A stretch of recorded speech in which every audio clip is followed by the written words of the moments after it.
Hi నమస్తే welcome to మనం TV. ఎవరైతే సినిమా ఇండస్ట్రీలో 30 ఇయర్స్ ఇండస్ట్రీ పృథ్వీరాజ్ ఎవరైతే ఉన్నారో ఆయన మరోసారి వివాదంలో చిక్కుకున్నారు. అయితే 2 రోజుల నుంచి మనకందరికీ తెలిసిన విషయం ఎవరైతే వైసీపీ పార్టీకి సంబంధించిన కార్యకర్తలు ఎవరైతే ఉన్నారో వాళ్ళందరూ కూడా 'లైలా' సినిమాని బ్యాన్ చేయాలి అంటూ కూడా విశ్వసేన్ కూడా ట్యాగ్ చేయడం జరుగుతుంది. ట్విట్టర్‌లో అయితే కొన్ని వేల మందయితే ఈ ట్వీట్ చేయడం వల్ల అదేవిధంగా పైరసీ కూడా చేస్తాం. మీ సినిమాని ఆడనివ్వం అంటూ కూడా బెదిరింపులకైతే దిగుతున్నారు వైసీపీ పార్టీ నుంచి కార్యకర్తలు. ఈ కోణంలో అయితే పృథ్వీపై అయితే ఒత్తిడైతే పడింది. ఎందుకంటే ఎవరైతే హీరో విశ్వక్సేన్ ఉన్నారో అతను పృథ్వీ ఆ రకంగా మాట్లాడతారని నాకు తెలీదు. ఆయన అనుభవం ఉంది. నేను చాలా చిన్నవాడిని. నాకు ఇంకా 30 ఏళ్ల వయసు కూడా రాలేదు. నేను చాలా చిన్నవాడిని అంటూనే పృథ్వీరాజ్‌కు మాకు సంబంధం లేదు. ఆయన మామూలుగా మాట్లాడారు తప్ప మాకు ఆయన తరపున అయితే మేము క్షమాపణ చెప్తున్నాం అంటూ కూడా సినిమా ఎంతో కష్టపడి తీసాం. ఖచ్చితంగా ప్రజలందరూ ఆదరించాలి. వైసీపీ నాయకులు గాని, కార్యకర్తలు గాని ఈ రకమైన ట్విట్టర్‌లో కూడా ట్యాగ్ చేయొద్దు అంటూ కూడా ఎవరైతే విశ్వక్సేన్ ఉన్నారో ఆయన రిక్వెస్ట్ చేయడం జరిగింది. అయితే ఇంకా పదే పదే వేలకు వేల మంది ఇదే పృథ్వీరాజ్‌ని ఖచ్చితంగా 'లైలా' సినిమాని బాయ్‌కాట్ చేయాలంటూ కూడా ఎక్కువ మంది కొన్ని లక్షల్లో నాకు తెలిసి సుమారు ఒక 1,00,000 చిల్లర పైగా కూడా ఈ ట్విట్టర్‌లో అయితే ఈ 'లైలా' సినిమాని బాయ్‌కాట్ చేయాలంటూ కూడా వైసీపీకి సంబంధించిన సోషల్ మీడియా అయితే విపరీతంగా ట్రోల్స్ చేస్తున్నారు. అయితే ఈ క్రమంలో 30 ఇయర్స్ ఇండస్ట్రీ పృథ్వీ ఎవరైతే ఉన్నారో ఆయనకి బాగా ఒత్తిడి పెరిగింది. బాగా ఒత్తిడి పెరిగి హై బీపీ వచ్చి వాళ్ళ ఒక ప్రైవేట్ ఆసుపత్రిలో అయితే ఆయన జాయిన్ అవ్వడం జరిగింది. అప్పుడు కూడా వైసీపీ కార్యకర్తలు గాని, వైసీపీకి సంబంధించిన ట్విట్టర్‌లో ఎవరైతే ఉంటారో ట్విట్టర్‌కి సంబంధించిన వ్యక్తులు సోషల్ మీడియాకి సంబంధించిన వైసీపీ సోషల్ మీడియా అయితే అప్పుడు కూడా శాంతించలేదని చెప్పాలి. ఆయన హాస్పిటల్‌లో ఉన్న వీడియోలు కూడా దెబ్బకి దిగి వచ్చాడు. 30 ఇయర్స్ ఇండస్ట్రీ పృథ్వీ హాస్పిటల్‌లో జాయిన్ అయ్యాడు అంటూ కూడా కనీసం జాలి, దయ అనేది లేకుండా కూడా చేస్తున్నారు. అతను ఏమన్నాడసల? అతను ఏమన్నాడని మీకంత ఆక్రోశం, ఆవేశం ఎందుకు దాని గురించి నాకైతే అర్థం కావట్లేదు.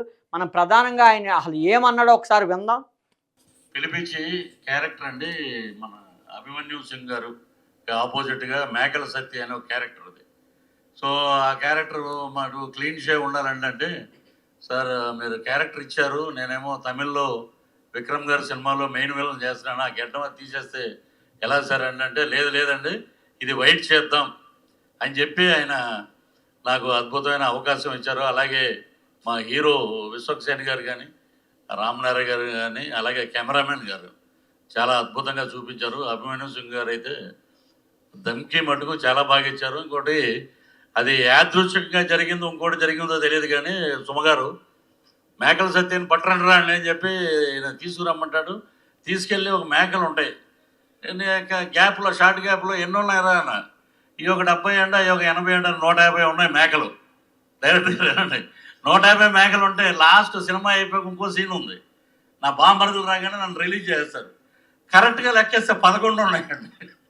ఇది ఏమిటో నాకు అర్థం అవ్వాలి. అలాగా మాకు అన్నీ అలాగా సినిమాలో బ్రహ్మాండమైన ఇన్సిడెంట్లు పెట్టారు. ఆయన ప్రధానంగా ఏం చెప్పారు?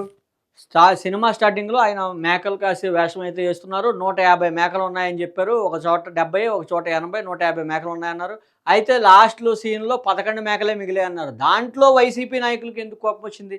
అంటే అప్పుడు 150 మంది గెలిచారు కాబట్టి ఎమ్మెల్యేలు, ఇప్పుడు 11 మిగిలారు కాబట్టి వైసీపీ పార్టీని విమర్శిస్తున్నారు అంటూ కూడా వాళ్ళు ట్రోల్స్ చేయడం జరుగుతుంది. సినిమాకి సంబంధించిన ఒక్క సీను యాదృచ్ఛికంగా ఈ రకంగా జరిగింది అంటూ పృథ్వీరాజ్ అక్కడ చెప్పడం జరిగింది. దాంట్లో అంత అలాగ ఫీల్ అయిపోయేది, అంత దారుణమైన మాట అతను ఏమనేసాడు? 150 మంది ఎమ్మెల్యేలు 11 మంది ఇప్పుడు అయ్యారు. అది నిజం కాదా? నిజమే కదా! ఒకవేళ ఆ రకంగా చూసుకున్నా ఆయన నిజమే కదా చెప్పింది. 151 మంది ఎమ్మెల్యేలు ఉన్నారు. అప్పుడు గెలిచినప్పుడు. అప్పుడు కూడా ఆయన మీ పార్టీలోనే ఉన్నాడు. ఆ 150 మంది గెలిచినప్పుడు. తర్వాత ఇప్పుడు 11 మంది అయ్యారన్నారు ఎలక్షన్ అయ్యాక. అది నిజమే కదా! ఆయన చెప్పింది కూడా ఎక్కడ అబద్ధం చెప్పాడు?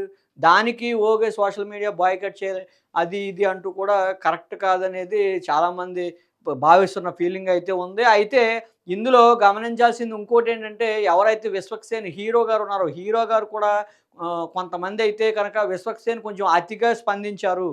ఏమీ లేని దానికి కొంచెం అతిగా స్పందించి వాళ్ళని ఇంకా రెచ్చగొట్టి ప్రమోట్ చేసినట్టు అయింది వైసీపీ శ్రేణులందరినీ కూడా.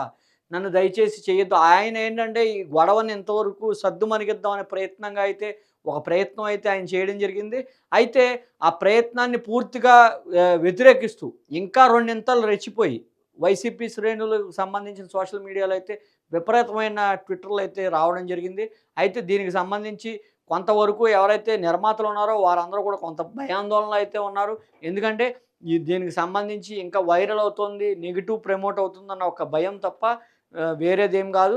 అయితే పృథ్వీరాజ్ కనీసం హాస్పిటల్‌లో జాయిన్ అయినా సరే, ఆసుపత్రిలో చికిత్స పొందినా సరే, ఏమాత్రం కూడా ఆలోచించకుండా ఎంతో దారుణంగా అతను బీపీ వచ్చి హాస్పిటల్‌లో ఉన్నా సరే కూడా ఎంతో దారుణంగా అయితే వీళ్ళు ట్రోల్స్ చేయడం సరికాదంటూ కూడా కొంతమంది అయితే అభిప్రాయం వ్యక్తం చేస్తున్నారు. అయితే మనం చూసుకుంటే పృథ్వీరాజ్‌కి సంబంధించింది కొంతమంది అయితే ఏ విధమైన తప్పు లేదు, పృథ్వీరాజ్ చేసిన దాంట్లో తప్పే ఉంది. అప్పుల్లో 150 మంది ఎమ్మెల్యేలు ఉన్నారు. ఆ రకంగా చూసినా సరే ఇప్పుడు 11 మంది అయ్యారు. నిజమే చెప్తున్నాడు కదా! ఆ మాత్రం దానికి అతను ఏం మాట్లాడాడు అంత తప్పు, దారుణమైన తప్పు పృథ్వీరాజ్ ఏం చేశాడంటూ కూడా పలువురు ప్రశ్నిస్తున్న పరిస్థితి అయితే ఉంది.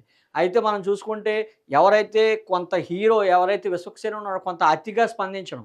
ప్రధానంగా కొంచెం అతిగా స్పందించి దానిపై వారికి క్షమాపణ చెప్పడమే విశ్వక్సేన్ ఎవరైతే ఉన్నారో అతను చేసిన ప్రథమ తప్పుగా అయితే భావించాలి. ఎందుకంటే ఆయన ఎప్పుడైతే మీడియా ముందుకొచ్చి క్షమాపణ చెప్పారో అప్పుడు ఇంకా రెట్టింపుగా ట్వీట్లు చేయడం స్టార్ట్ చేశారు. ఖాళీగా ఉన్న ప్రతి ఒక్కరు కూడా వైసీపీకి సంబంధించిన శ్రేణుల్లో ట్వీట్ చేయడం జరిగింది. అయితే దీనిపై ఏమంటారో ప్రతి ఒక్కరూ కూడా స్పందించాల్సిన అవసరం ఉంది. మీ అభిప్రాయాన్ని కామెంట్‌లో తెలియజేయండి. అదేవిధంగా పృథ్వీరాజ్ ఎవరైతే ఉన్నారో పృథ్వీరాజ్ అయితే తొందరలో కోలుకోవాలి. అతనికి క్షమాపణ చెప్పాలంటూ కూడా అటు సినీ వర్గాల నుంచి అయితే అతనిపై ఒత్తిడి తీసుకురావడం వల్లే ఈ రకంగా అతనికి బీపీ వచ్చి అయితే హాస్పిటల్‌లో జాయిన్ అయ్యారంటూ కూడా అతని సన్నిహిత వర్గాలైతే చెప్తున్న పరిస్థితి అయితే ఉంది. అయితే దీనికి సంబంధించి ఖచ్చితంగా కొంతమంది వైసీపీ శ్రేణులైతే కనుక ఖచ్చితంగా దాన్ని సినిమాని కనుక మేము వీడియోలు పైరసీ చేస్తాం, పైరసీ చేసి దీన్ని ఆడనివ్వకుండా చేస్తాం అంటూ కూడా బెదిరింపులు పాల్గొంటున్నారు. ఎవరైనా సరే గతంలోనే చెప్పడం జరిగింది. బన్నీ వాసు కూడా ఎవరైతే సినిమాకి సంబంధించిన విషయాలు పైరసీ కనుక చేస్తే ఖచ్చితంగా కంప్లెయింట్ ఇవ్వండి, వాళ్ళపైన చట్టపరమైన చర్యలు తీసుకుంటామంటూ కూడా చెప్పడం జరుగుతుంది. అయితే ఈ సినీ వర్గాలు ఏం చేస్తాయి, ఈ వివాదం ఎంతటితో సద్దుమణుగుతుందా లేదా అనేది మనం కొద్ది రోజులైతే వెయిట్ చేయాలి. ఎవరైతే వైసీపీకి సంబంధించిన శ్రేణులు ఉన్నారో ఇది కేవలం ఒక విశ్వక్సేన్‌కి సంబంధించిందే విషయాలు ట్రోల్ చేస్తున్నారు. వారికి పర్సనల్‌గా ఎవరైతే జగన్మోహన్ రెడ్డి ప్రస్తుతం అయితే కొన్ని కేసుల్లో అయితే ఉన్నారు. వారి తల్లి, చెల్లితో కూడా వివాదాల్లో ఉన్నారు. దాని గురించి ఎందుకు వైసీపీ సోషల్ మీడియా స్పందించదు? షర్మిల గారు విపరీతంగా విమర్శిస్తున్నారు. నేరుగా విమర్శిస్తున్నారు. అయినా సరే వైసీపీ సోషల్ మీడియా ఎందుకని స్పందించదు?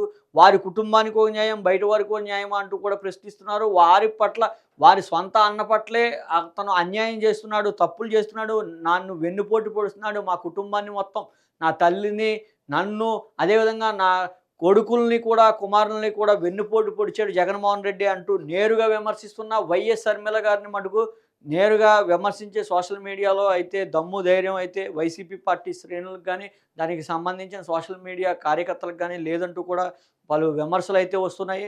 అయితే ఏది ఏమైనా సరే విశ్వక్సేన్‌కి సంబంధించిందైతే కనుక ఈ సినిమా అయితే ఒక కొలిక్కు రావాలని అయితే వారు కోరుకుంటున్నారు. ఎందుకంటే ఒక సినిమా పట్ల అయితే వారు చాలా డబ్బు అయితే వెచ్చించి అయితే సినిమా నిర్మాణం అయితే చేపడతారు. దానికి ఇబ్బంది కలుగుతుందనే ఒక్క కారణంతోనే వాళ్ళు తగ్గాల్సిన పరిస్థితి వచ్చిందంటూ కూడా పలు సినీ ప్రముఖులైతే చెప్తున్న పరిస్థితి అయితే ఉంది. అయితే దీనిపై ఇంకా ఈ సోషల్ మీడియాలో ఈ వారంతా కూడా పూర్తిగా నిలిచిపోతుందా? లేదా ఇంకా కంటిన్యూ అవుతుందా? ఎక్కడి వరకు వెళ్తుంది ఇది? కనుక పైరసీ కనుక వారు చెప్పినట్టుగా జరిగితే ఖచ్చితంగా కేసుల్లో ఇరుక్కునే ప్రమాదం ఉంటుందంటూ కూడా హెచ్చరిస్తూనే వారిని ఈ వివాదం ఇంతటితో ముగించాలంటూ కూడా హీరో గానీ, దర్శక నిర్మాతలు గానీ రిక్వెస్ట్ చేసే పరిస్థితి అయితే ఉంది.